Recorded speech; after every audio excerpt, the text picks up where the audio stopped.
नमस्कार दोस्तों, मैं हूं ध्रुव राठी और ये है महाभारत, एक ब्रांड न्यू पॉडकास्ट जो आपको सोचने पर मजबूर कर देगा। क्या आप अपने देश को जानते हैं? हर हफ्ते मैं लेकर आऊंगा एक सवाल इंडिया के बारे में और हम मिलकर उसका जवाब ढूंढेंगे और इन जवाबों से भारत को और बेहतर समझेंगे। ये एक स्पॉटिफाई ओरिजिनल पॉडकास्ट है in association with ATS studio. Welcome to Mahabharat. तारीख है 25 जुलाई 2017। इंडिया को अपने नए प्रेसिडेंट मिले हैं। मैं रामनाथ कोविंद ईश्वर की शपथ लेता हूं कि मैं राष्ट्रपति श्री रामनाथ कोविंद जी ने अभी अभी शपथ ली कि वो अपने पद का कार्यपालन करेंगे, यानी अपनी सारी ड्यूटीज को to the best of his abilities निभाएंगे। पर इनकी ड्यूटीज क्या हैं? एक प्रेसिडेंट की इंडियन डेमोक्रेसी के अंदर क्या ड्यूटीज होती हैं, क्या रोल होता है? क्या उनका रोल सिर्फ एक रबर स्टैम्प की तरह है? क्या प्रेसिडेंट का रोल सिर्फ सेरेमोनियल होता है इंडियन डेमोक्रेसी में? शॉर्ट में इसका आंसर बताऊं तो नहीं, ऐसा नहीं है। पर इससे पहले थोड़ा रिवाइंड करते हैं जुलाई 20th 2017 को, जब president Pranab Mukherjee as the 13th president of India अपनी 5 साल की सर्विस के बाद प्रेसिडेंट का पद छोड़ रहे थे। ये समय था एक नए प्रेसिडेंट को इलेक्ट करने का और हमारे पास 2 कैंडिडेट्स थे। The presidential election today, MPs and MLAs across the country are going to be casting their vote to choose India's next president. Well, it's a straight contest between former Bihar Governor Ramnath Kovind and former Lok Sabha Speaker Meera Kumar. ऐसा लग रहा था कि श्री रामनाथ कोविंद जी ये election जीत जाएंगे, लेकिन इन्हें election जीतने के लिए more than half of 10,69,358 votes चाहिए थे। आप पूछोगे ये इतना कॉम्प्लेक्स नंबर कहाँ से आता है? इतने ये जो वोट्स हैं ये कौन वोट कर रहा है? ये नंबर इसलिए आता है दोस्तों क्योंकि एक प्रेसिडेंट की इलेक्शन डायरेक्ट इलेक्शन नहीं होती इंडिया में, यानी जनता प्रेसिडेंट के लिए वोट नहीं करती, प्रेसिडेंट को इनडायरेक्टली इलेक्ट किया जाता है। यानी हम जिन लोगों को इलेक्ट करते हैं सरकार में, वो सरकार में बैठे लोग प्रेसिडेंट के लिए वोट करते हैं।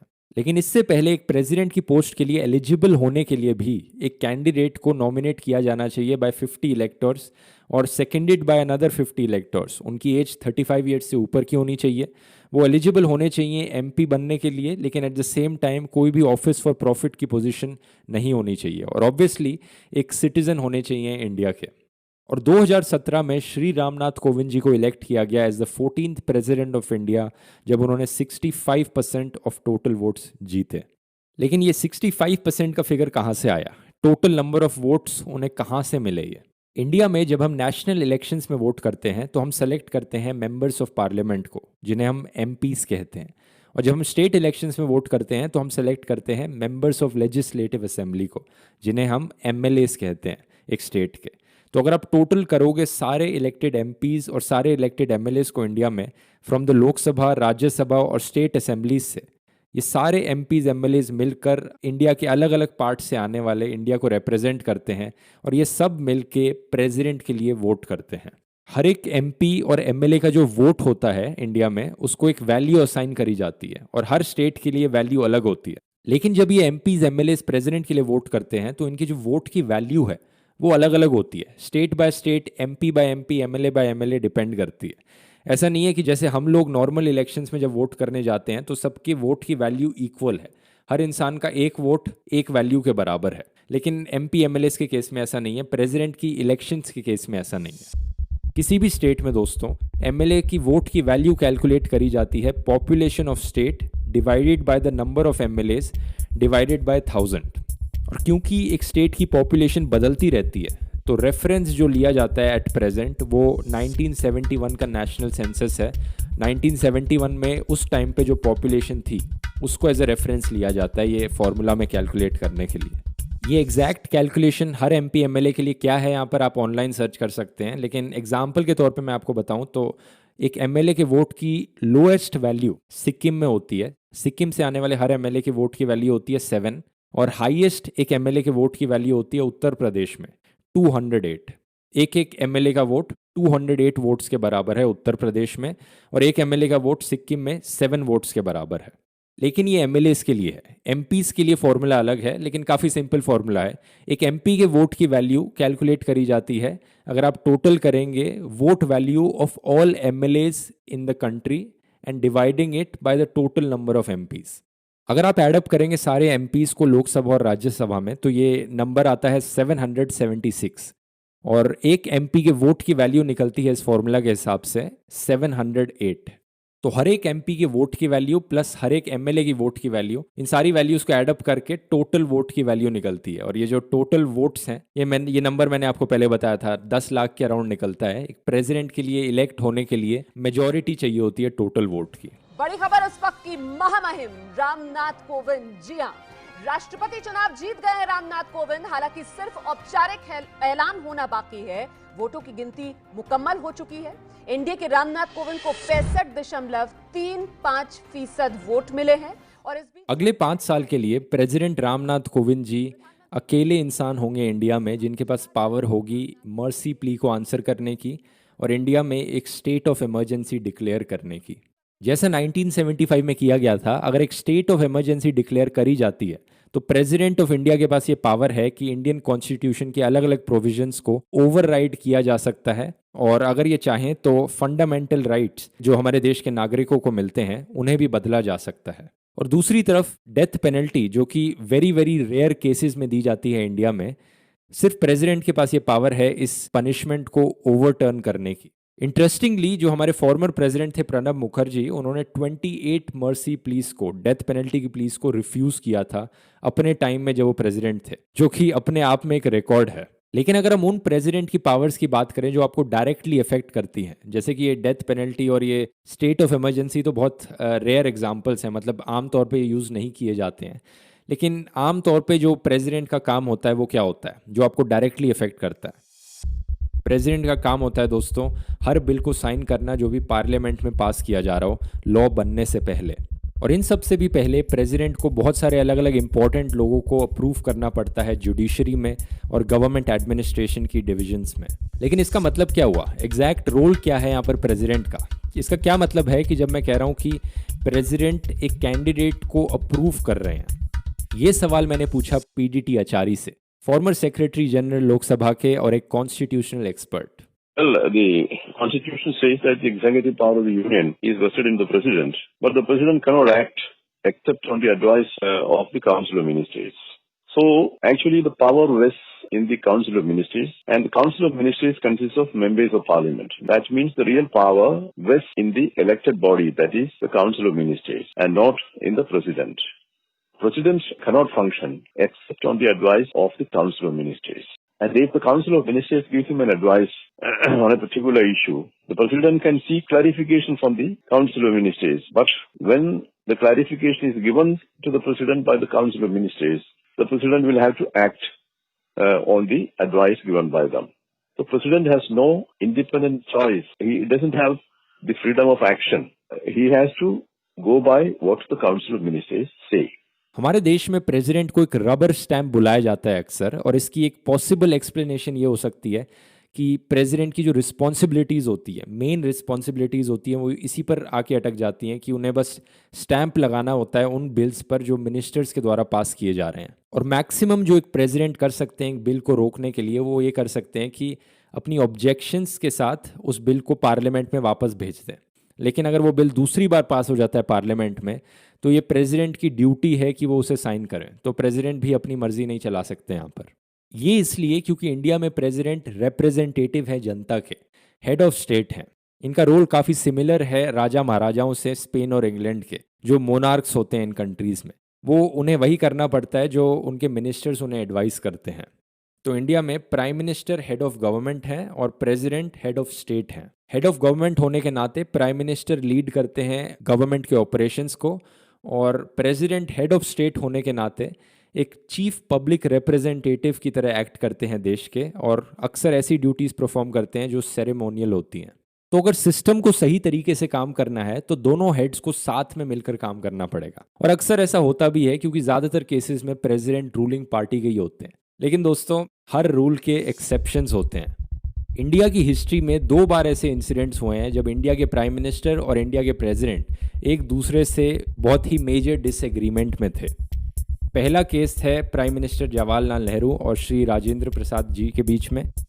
हिंदू कोड बिल को लेकर डिसएग्रीमेंट थी इन दोनों के बीच में। और दूसरी दरार हुई थी हमारे 7th प्रेसिडेंट ज्ञानी ज़ैल सिंह और प्राइम मिनिस्टर राजीव गांधी के बीच में। प्रेसिडेंट ज़ैल सिंह को गांधी फैमिली का एक लॉयलिस्ट कंसिडर किया जाता था। एक बार इन्होंने ये भी एक्सेप्ट किया था कि संजय गांधी इनके रहनुमा थे, पेट्रन थे। और एक बार इन्होंने पब्लिकली ये भी स्टेट किया था कि अगर इंदिरा गांधी ने बोले कि झाड़ू मारो हमारे फ्लोर पर, तो ये वो भी करने को तैयार हो जाते। लेकिन प्रेसिडेंट ज़ैल सिंह फ्रस्ट्रेटेड थे प्राइम मिनिस्टर राजीव गांधी से, क्योंकि वो इनसे इंपॉर्टेंट इश्यूज़ पे कंसल्ट नहीं कर रहे थे। राजीव गांधी से जब पूछा गया कि वो प्रोटोकॉल क्यों नहीं फॉलो कर रहे थे और प्रेसिडेंट से क्यों नहीं कंसल्ट कर रहे थे इंपॉर्टेंट मैटर्स पे, तो उन्होंने रिप्लाई किया कि सरकार ने बहुत से ट्रेडिशंस को तोड़ा है और ये भी उन ट्रेडिशंस में से ही एक समझ लो। 2 साल तक चुप रहने के बाद प्रेसिडेंट ज़ैल सिंह ने फाइनली डिसाइड किया कि अपनी प्रेजेंस वो दिखाएंगे। इन दोनों के बीच में जो कॉन्फ्लिक्ट था वो अपनी पीक पर पहुंचा इंडियन पोस्टल बिल के दौरान। ये बिल अगर पास किया जाता तो सरकार को अलाउ कर देता पर्सनल मेल और लेटर्स जो देश के नागरिक एक दूसरे को भेज रहे हैं वो सरकार पढ़ सके और सेंसर भी कर सके। और जैसा मैंने आपको पहले बताया था, पार्लियामेंट अगर किसी बिल को पास करता है तो वो प्रेसिडेंट के पास अप्रूवल के लिए जाता है और प्रेसिडेंट उस बिल को रिजेक्ट कर सकते हैं अपनी ऑब्जेक्शंस लिख के, और मिनिस्टर्स को बोल सकते हैं उस बिल को रिकंसिडर करने के लिए। लेकिन अगर इस बिल को मेजॉरिटी के साथ दोनों हाउसेज में दूसरी बार पास किया जाता है तो प्रेसिडेंट के पास कोई और ऑप्शन नहीं है इस बिल को साइन करने के अलावा। तो जब इंडियन पोस्ट ऑफिस का बिल प्रेसिडेंट ज़ैल सिंह के पास पहुंचा तो इन्होंने उस बिल को रिजेक्ट कर दिया पहली बारी में। और आप गेस कर ही सकते हैं, पार्लियामेंट ने इसे दोबारा से पास किया और अब प्रेसिडेंट ज़ैल सिंह की ये ड्यूटी थी इस बिल को साइन करना। लेकिन दोस्तों, कॉन्स्टिट्यूशन ये नहीं स्पेसिफाई करता कि कितने टाइम लिमिट में प्रेसिडेंट को ये बिल साइन करना चाहिए। तो ज़ैल सिंह ने इस लूप होल का इस्तेमाल किया इस बिल को ना साइन करके। तो बेसिकली ये बिल प्रेसिडेंट के पास गया दूसरी बारी और ज़ैल सिंह ने साइन ही नहीं किया इस बिल को। इस इंसिडेंट के बाद प्रेसिडेंट की एक नई पावर जनता को देखने को मिली। इस पावर को नाम दिया गया पॉकेट वीटो, यानी प्रेसिडेंट पोटेंशियली किसी भी बिल को अपनी पॉकेट में रख सकते थे हमेशा के लिए, उसे ना पास करने के लिए। तो बेसिकली एक वीटो बन गया है बिल के लिए। तो प्रेसिडेंट ज़ैल सिंह ने इस बिल को साइन ही नहीं किया और 1989 में ये बिल को विड्रॉ कर लिया गया जब सरकार बदली। तो इससे ये प्रूव हो गया कि प्रेसिडेंट की पावर्स जो कॉन्स्टिट्यूशन में लिखी गई हैं वहाँ पर काफ़ी ग्रे एरियाज़ हैं, जैसे कि पॉकेट वीटो। और अगर आप सोचकर देखो तो प्रेसिडेंट कहीं ज़्यादा पावरफुल हैं जितने वो दिखते हैं उससे। लेकिन जैसा मैंने आपको पहले बताया, ऐसे जो कॉन्फ्लिक्ट्स होते हैं और डिसएग्रीमेंट्स होती हैं प्रेसिडेंट और प्राइम मिनिस्टर के बीच में और सरकार के बीच में, ये बहुत ही रेयर होती हैं क्योंकि प्रेसिडेंट खुद ही रूलिंग पार्टी को बिलोंग करते हैं। और ये डिफरेंस है दोस्तों इंडियन प्रेसिडेंट में और यूएसए के प्रेसिडेंट में। यूएस के प्रेसिडेंट को डायरेक्टली इलेक्ट किया जाता है और यूएस के प्रेसिडेंट के पास इतनी पावर है कि अगर वो एक बिल को पार्लियामेंट में वापस भेज दें एक बारी रिजेक्ट करके, तो अगर दूसरी बार उस बिल को पास होना है तो पार्लियामेंट को 2/3 मेजॉरिटी चाहिए होगी। इंडिया में जब दूसरी बारी अगर बिल को पास करना है तो सिंपल मेजॉरिटी से बात बन जाती है। ये एक काफ़ी अच्छा एग्जाम्पल है ये देखने के लिए कि यूएस डेमोक्रेसी में और इंडियन डेमोक्रेसी में क्या critical differences हैं। There's President Donald Trump there, shaking hands with President Kovind and the President's wife as well, Melania Trump by President Kovind's side. Prime Minister Modi also there to welcome the Trumps to the Rashtrapati Bhavan. हमारे head of state president Ramnath Kovind और head of government prime minister Narendra Modi Donald Trump को receive कर रहे थे जब वो India आए थे। तो इंटरेस्टिंग चीज़ ये है दोस्तों कि यूएस में हेड ऑफ स्टेट और हेड ऑफ गवर्नमेंट दोनों ही यूएस प्रेसिडेंट हैं। तो वहाँ पर दोनों टर्म्स एक ही इंसान को दी जाती हैं। और क्योंकि हम प्रेसिडेंट्स की बात करने ही लग रहे हैं तो आइए अब थोड़ी बात करते हैं राष्ट्रपति भवन की। Well, the sheer grandeur of it and each corner, each part of Rashtrapati Bhavan is related to some history. You know, it's a historical building. You know, and it's a living monument. It's a living history. ये थी Sharmishtha Mukherjee, former president Pranab Mukherjee की बेटी। NDTV से बात कर रही थी राष्ट्रपति भवन के बारे में बताते हुए, और ये काफ़ी सही कह रही थी। राष्ट्रपति भवन एक ऐसी जगह है जिसकी बहुत ही बड़ी हिस्टोरिकल इम्पोर्टेंस है इंडिया के लिए, क्योंकि यहाँ पर प्रेसिडेंट ऑफ इंडिया रहते हैं। इस बिल्डिंग को इनॉग्रेट किया गया था 1931 में और इसे बनाने के लिए 23,000 वर्कर्स लगे थे जो 16 साल तक काम करते रहे थे इसे बनाने के लिए। 1.4 करोड़ रुपीस लगे थे बनाने में उस ज़माने में, जो कि आज के ज़माने के लिए 150 करोड़ रुपीस के बराबर है अगर आप इन्फ्लेशन को कंसिडर करो तो। और ये उससे ज़्यादा पैसा है जितना बकिंगम पैलेस को बनाने में लगा था इंग्लैंड में। और इंटरेस्टिंग चीज़ ये है कि दोनों ही ब्रिटिशर्स ने बनाए थे। तो आप ज़रा सोच कर देखिए कि इंडिया के जो प्रेसिडेंट हैं, जिस घर में वो रहते हैं, वो घर ज़्यादा महंगा है as compare to queen of England जिस घर में रहती हैं। बड़ी खबर आ रही है, राष्ट्रपति शासन को मंजूरी दे दी गई है। राष्ट्रपति शासन को औपचारिक तौर पर अब मंजूरी दे दी गई है। राष्ट्रपति शासन पर मोहर लग गई है। आज से अब से महाराष्ट्र, जहां मैं खड़ा हूं, उसका ये केंद्र राजभवन, जिसके पीछे आप देख पा रहे हैं, अब ये सत्ता का मुख्य केंद्र हो गया है। आइए बात करते हैं प्रेसिडेंट्स रूल के बारे में। 2019 में प्रेसिडेंट्स रूल को 2 स्टेट्स में लगाया गया था, जम्मू एंड कश्मीर में और महाराष्ट्र में। एक स्टेट पर प्रेसिडेंट्स रूल लगाना एप्लीकेशन है आर्टिकल 356 की, क्योंकि एक स्टेट की कॉन्स्टिट्यूशनल मशीनरी फेल हो गई है। हर स्टेट के गवर्नर को प्रेसिडेंट के द्वारा अपॉइंट किया जाता है और प्रेसिडेंट्स रूल तभी एक जगह पर लगाया जा सकता है अगर एक स्टेट के गवर्नर को लगता हो कि ज़रूरत है हमारी स्टेट में प्रेसिडेंट्स रूल लगाने की। और ऐसे केस में जितनी भी पावर्स एक स्टेट गवर्नमेंट के पास होती हैं, वो सारी पावर्स मिल जाती हैं गवर्नर को, और गवर्नर रिस्पॉन्सिबल होते हैं एक स्टेट को रन करने के लिए। तो जब एक प्रेसिडेंट्स रूल लगाया जाएगा एक स्टेट में, तो इलेक्टेड स्टेट गवर्नमेंट को टेम्परेरली डिसॉल्व कर दिया जाता है और एक गवर्नर के जरिए एक स्टेट डायरेक्ट कंट्रोल में आ जाती है सेंट्रल यूनियन गवर्नमेंट के।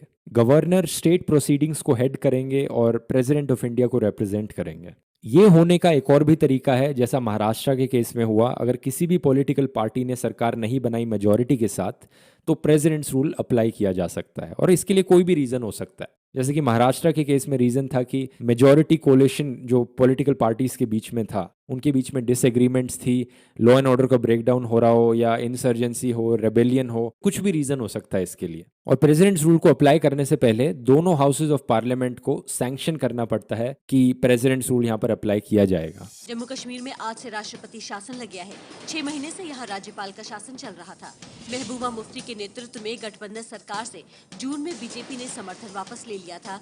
पिछले महीने ही राज्यपाल ने विधानसभा भंग कर दी थी। राष्ट्रपति रामनाथ कोविंद ने एक नोटिफिकेशन पर हस्ताक्षर कर राज्य में राष्ट्रपति शासन लागू करने का आदेश दे दिया। और एक बार प्रेसिडेंट्स रूल लगने के बाद हर 6 महीने में पार्लियामेंट को सैंक्शन करना पड़ता है इसे एक्सटेंड करने के लिए, कि हम प्रेसिडेंट्स रूल को एक्सटेंड करेंगे। लेकिन इसकी भी लिमिट है, 3 साल से ज़्यादा के बाद इसे एक्सटेंड भी नहीं किया जा सकता।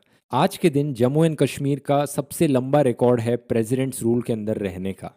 इन केसेस में जब प्रेसिडेंट्स रूल को एक स्टेट में अप्लाई किया जाता है, तो प्रेसिडेंट एक गवर्नर को अपॉइंट करते हैं चीफ मिनिस्टर की पोजीशन को रिप्लेस करने के लिए, जब तक स्टेबिलिटी वापस नहीं आ जाती। तो ये थी दोस्तों एक क्विक समरी कि प्रेसिडेंट्स रूल कैसे काम करता है और प्रेसिडेंट का क्या रोल होता है हमारी डेमोक्रेसी में। इंडिया के प्रेसिडेंट को इंडिया का फर्स्ट सिटीजन कंसिडर किया जाता है, प्रथम नागरिक, हेड ऑफ स्टेट और जनता के रिप्रेजेंटेटिव हमारे देश के पॉलिटिकल सिस्टम में। प्रेसिडेंट बेसिकली एक एडवाइज़र है सरकार के, और हमारी डेमोक्रेसी में ज़रूरी है चेक्स और बैलेंसेस मेंटेन करने के लिए। बिना प्रेसिडेंट के हमारी डेमोक्रेसी अनस्टेबल बन जाएगी, और ये एक बहुत ही खतरनाक चीज़ है। एक असली डेमोक्रेसी तभी फंक्शन कर सकती है अच्छे से जब proper checks and balances maintain किए जाए। Head of state, head of government और जुडिशरी तीनों एक दूसरे को चेक्स में रखें, ये देख कर रखें कि सही से काम हो रहा है, नहीं हो रहा, और कोई मिसयूज़ ऑफ पावर तो नहीं हो रही है। और यही रीज़न है दोस्तों इंडियन प्रेसिडेंट की पोस्ट सुनने में इतनी इंपॉर्टेंट नहीं लगती, लेकिन बहुत इंपॉर्टेंट है। आज के लिए इतना ही दोस्तों, मिलते हैं अगले हफ्ते। सुनते रहिए मेरे साथ महाभारत। मैं हूं ध्रुव राठी और आप सुन रहे थे Mahabharat, a Spotify original podcast created in association with ATS Studio. All clips and voices you've heard in this episode belong to original creators, and we have provided links to the sources in our show notes. Mahabharat is produced by Gaurav Vas from ATS Studio.